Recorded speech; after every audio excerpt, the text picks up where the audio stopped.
মদিনাতে যদি কোনোদিন যান, বাবে জিব্রাইল সেই দরজাটা এখনো আছে, যেই দরজা দিয়ে নবীর কাছে জিব্রাইল আমিন আসছে 22,000 বার। দাহিয়াতুল কালবির সুরত নিয়ে নবীজির কাছে আসতেন। হযরত জিব্রাইল আমিন এসে সালাম দিয়ে বসে গেলেন। মানবের বেশে জিব্রাইল বসে গেলেন। ইয়া রাসূলুল্লাহ, আল্লাহ পাঠিয়ে দিয়েছেন, আল্লাহ সবই জানেন, ভিতরে বাহিরে প্রকাশ্য অপ্রকাশ্য আগে পরে, আপনার অন্তর ভিতর বাহিরে সব আল্লাহ জানেন।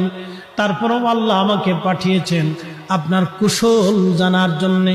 হুজুর গো, আপনি কেমন আছেন দয়া করে বলবেন ডি। আল্লাহ নবী ডাক দিলেন, জিব্রাইল হে, আমি অসুস্থ আছি, আমার কাছে ভালো লাগে না। আল্লাহর জিব্রাইল চলে গেলেন।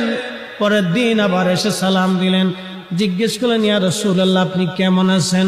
জিব্রাইলকে নবীজি বলেন, জিব্রাইল রে, আমি তেমন ভালো নাই, শরীর অসুস্থ, আমার ভালো লাগে না, অসুস্থতা আরো বেড়ে গেছে। তৃতীয় দিন জিব্রাইল আমিন আবার আসছে, হুজুর আপনি কেমন আছেন?